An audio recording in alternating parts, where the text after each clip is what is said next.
আসসালামু আলাইকুম। ভারত বাংলাদেশ সম্পর্ক সম্ভবত বেশ উত্তেজনাকর অবস্থায় যাচ্ছে, এমনটাই দৃশ্যপটে মনে হচ্ছে। তার কারণ ইউনূস সরকার বিদায়ের পরপরই ভারত বাংলাদেশের সম্পর্ক যে তলানিতে গিয়ে পৌঁছেছিল সেটি রিবিল্ড করার ক্ষেত্রে, পুনর্নির্মাণ করার ক্ষেত্রে আমরা দেখছিলাম দুই দেশের পক্ষ থেকে একটা আন্তরিক প্রচেষ্টা। কিন্তু হঠাৎ করেই বাংলাদেশ নিঃসন্দেহে একই সঙ্গে যুক্তরাষ্ট্র এবং চীনের প্রতি ঝুঁকে পড়েছে। তার বিভিন্ন আলামতও আমাদের সামনে নিশ্চয়ই আছে। এবং অন্যদিকে আমাদের সরকারের দায়িত্বশীলদের পক্ষ থেকে যে একের পর এক ভারতকে আক্রমণ করে দেওয়া নানান ধরনের বক্তব্য, এবং ভারতে পশ্চিমবঙ্গের শুভেন্দু সরকার বা বিজেপি সরকার আসার পরপরই ভারত বাংলাদেশ সীমান্তে যে সব অংশে কাঁটাতারে বেড়া নেই তা খুব দ্রুত নির্মাণের জন্য যে নির্দেশ দেওয়া হয়েছে, এগুলোকে কেন্দ্র করে পাল্টা রিয়াকশন আমাদের পক্ষ থেকে দেয়া হচ্ছে। দুদিন আগেই আমাদের পররাষ্ট্র প্রতিমন্ত্রী বললেন যে সেই দিন আর নেই, ভারত কিছু করলে বাংলাদেশ বসে থাকবে, এমনটা ভাবার সুযোগ নেই। মির্জা ফখরুল ইসলাম আলমগীর আবার শনিবার মন্তব্য করলেন যে ভারতের সঙ্গে যে সুসম্পর্ক স্থাপিত হওয়ার সুযোগ এসেছে সেটি নির্ভর করবে ফারাক্কা বা গঙ্গা চুক্তি সম্পাদনের মধ্য দিয়ে। কিন্তু খেয়াল করার বিষয়, মির্জা ফখরুল ইসলাম আলমগীর কিন্তু তিস্তা চুক্তি নিয়ে কোনো কিছু বলেননি, যেটি এই মুহূর্তে সবচেয়ে আলোচিত বিষয়। কেন বলেননি? এবং অবশ্যই আমাদের মন্ত্রীরা যে ভাষায় ভারতকে উদ্দেশ্য করে কথা বলছেন আমরা সেটিকে স্বাগত জানাই, কোনো সন্দেহ নেই। কিন্তু চোখে চোখ রেখে কথা বলতে হলে অবশ্যই আমাদেরকে সবার চোখে চোখ রেখে কথা বলতে হবে। কারো কারোর প্রতি আমাদের নতজানতা প্রদর্শন করব, কারো কারোর প্রতি আমাদের দুর্বল পররাষ্ট্রনীতির সবকিছু খুলাসা করে ফেলবো, আবার কাউকে কাউকে চোখ রাঙানি দেব, এইভাবে নিশ্চয়ই হওয়ার কথা নয়, বা আমাদের পররাষ্ট্রনীতিও নিশ্চয়ই সেটি বলে না। তো যেটি বলছিলাম যে তিস্তা চুক্তি নিয়ে কেন কিছু বলা হয়নি মির্জা ফখরুল ইসলাম আলমগীরের পক্ষ থেকে। গত সপ্তাহে আমাদের পররাষ্ট্রমন্ত্রী ডক্টর খলিলুর রহমান চীন সফরে গেলেন, সেখান থেকে যুক্তরাষ্ট্র সফরে গেলেন। ধরে নেওয়া যায় যে তিস্তা প্রকল্পে চীন যে বরাবরই অর্থায়নের আগ্রহ প্রকাশ করে আসছে সেই বিষয়টি অনেকখানি চূড়ান্ত সিদ্ধান্তের পর্যায়ে গেছে। কিন্তু কথা হচ্ছে চীনও কি এই প্রকল্পে অর্থায়ন করবে, এমন সন্দেহ অনেকের মধ্যে রয়েছে। তার কারণ বাংলাদেশ যেভাবে ক্রমশ যুক্তরাষ্ট্রের পেটের মধ্যে ঢুকে যাচ্ছে, যুক্তরাষ্ট্রের বলয়ের মধ্যে ঢুকে যাচ্ছে, নিশ্চয়ই সেই বিষয়টিও চীন খুব ভালোভাবে নেবে না। আবার চীন এবং যুক্তরাষ্ট্রের প্রতি বাংলাদেশে যে সখ্যতা বা নতজনতা প্রদর্শন করা হচ্ছে সেটিও কি ভারত ভালো চোখে নেবে? নিশ্চয়ই তেমনটিও হওয়ার কথা নয়। তিস্তা প্রকল্পে ভারতও আগ্রহ দেখিয়েছিল। কথা হচ্ছে অবশ্যই এক্ষেত্রে মানে দুটি দেশ যদি অর্থায়ন করতে চায় সেক্ষেত্রে ভারতেরই অগ্রাধিকার বেশি। তখন যেই প্রকল্পে এই অর্থায়ন নিয়ে কথাবার্তা হচ্ছে সেটি ভারতের চিকেন স্টেকের কাছেই, অতএব তার নিরাপত্তার স্বার্থে তাকে কিছুটা অগ্রাধিকার দিতেই হবে। সেই জায়গা থেকে প্রশ্ন, আমাদের সরকার কি ভারতকে বিষয়টি মনে করিয়ে দিয়েছে? ভারত তো এমনিতেই তিস্তা চুক্তি করছে না বা করবে না, যতই মমতা থাক আর শুভেন্দু আসুক বা মমতা না থাক, তিস্তার পানি ভারত দেবে না, এটুকু আমরা স্পষ্ট করে বলতে পারি। তাহলে ভারত যখন দেবে না আমরাও তো বসে থাকবো না।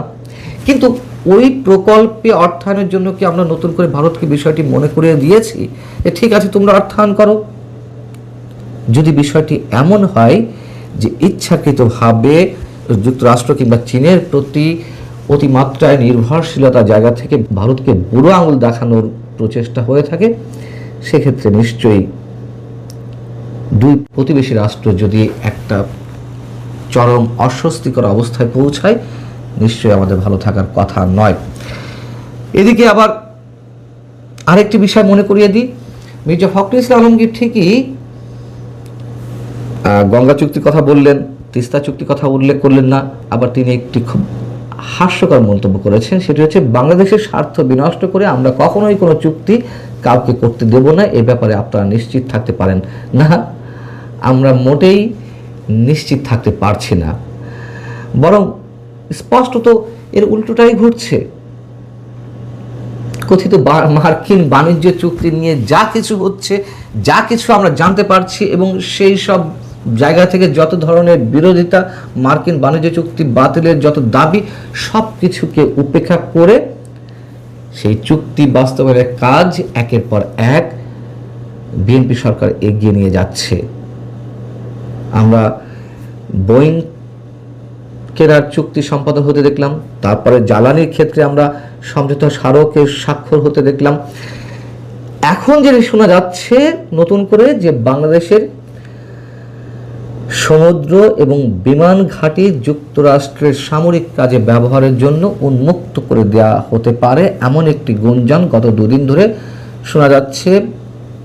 ইউক্রেন থেকে শুরু করে ভারত, বিভিন্ন দেশের গণমাধ্যমে এই বিষয়টি উঠে এসেছে এবং বেশ আলোচনায় স্থান করে নিয়েছে এই বিষয়টি, এবং এটিকে কেন্দ্র করে নতুন ভূ রাজনৈতিক সমীকরণ মেলানোর চেষ্টা করছেন অনেকে।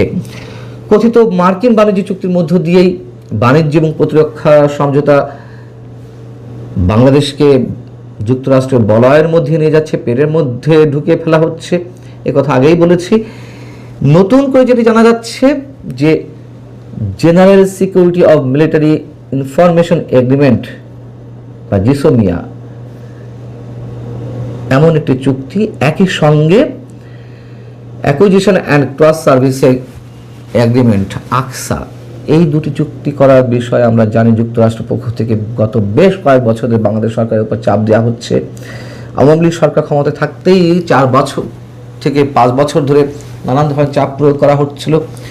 24-এর নির্বাচনের আগে আমাদের তৎকালীন পররাষ্ট্রমন্ত্রী আবুল মোমেন সাহেব বললেন যে নির্বাচনের আগে কোনো ধরনের চুক্তি হচ্ছে না এই পর্যায়ে, এবং তারপরে তো আমরা সব কিছু জানি 24-এর নির্বাচনের পরপরই।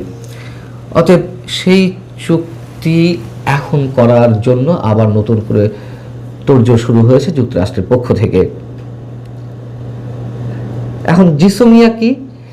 জিসোমিয়া হচ্ছে এমন একটি চুক্তি যাদের সাথে যুক্তরাষ্ট্রের এই ধরনের সমঝোতার মাধ্যমে সংবেদনশীল এবং গোপনীয় সামরিক গোয়েন্দা তথ্য এক রাষ্ট্র আর এক রাষ্ট্রকে আদান প্রদান করতে পারবে। আর ACSA, acquisition and cross servicing agreement, এটা কি? এই ধরনের চুক্তি যুক্তরাষ্ট্রের সঙ্গে যেসব দেশে রয়েছে সেই চুক্তির আওতায় মার্কিন বাহিনী খাদ্য, জ্বালানি, গোলাবারুদ এবং সরঞ্জামাদি বিনিময় করে থাকে। এখন মার্কিন বাণিজ্য চুক্তির মধ্যে রয়েছে যে জ্বালানি থেকে শুরু করে শাকসবজি পর্যন্ত বাংলাদেশ আমদানি করবে যুক্তরাষ্ট্র থেকে। আবার জ্বালানি কিংবা সামরিক সমরাস্ত্র এগুলো তার অনুমতি নিতে হবে অন্য কোনো রাষ্ট্র থেকে কিনতে হলে, এবং একই সঙ্গে আগে থেকে বাধ্যবাধকতা দিয়ে রাখা হয়েছে যুক্তরাষ্ট্র যেসব দেশের উপরে নিষেধাজ্ঞা দিয়ে রেখেছে সেই সব দেশের সঙ্গে বাংলাদেশ কোনো ধরনের চুক্তিতে যেতে পারবে না, বা সেই সব দেশ থেকে সমরাস্ত্র বা গোলা বারুদ আমদানি করতে পারবে না। সেক্ষেত্রে চীন একেবারেই ইনভার্টেড কমার মধ্যে রয়েছে এক অর্থে বলা যায়। অতএব চীন থেকে আমরা যে সমরাস্ত্র কিনে থাকি সেটি আপাতত আর কেনা যাবে না। যেই সমরাস্ত্র কেনার ক্ষেত্রে আমাদের যথেষ্ট সুবিধা ছিল, একটা হচ্ছে তুলনামূলকভাবে কম দামে আমরা এই সমরাস্ত্রগুলো কিনে আনতে পারতাম, আর একটা হচ্ছে সহজ শর্তে এই সরঞ্জামগুলো চীন সরবরাহ করত। এখন যুক্তরাষ্ট্রের সঙ্গে বাংলাদেশে যে সখ্যতা যে পর্যায়ে গিয়ে পৌঁছেছে, চীন নিশ্চয়ই খুব স্বাভাবিকভাবে নেবে না, এবং বাংলাদেশের সমুদ্র এবং বিমান ঘাঁটিতে যদি যুক্তরাষ্ট্রের কৌশলগত উপস্থিতি বাড়ে সেক্ষেত্রে এটি ভারত এবং চীন কেউই খুব ভালো চোখে নেবে না। সব মিলিয়ে আমরা একটি জটিল ভূ রাজনৈতিক খেলার দিকে পা বাড়িয়েছি অথবা বাড়াচ্ছি। ভালো থাকুন সবাই, আল্লাহ হাফিজ।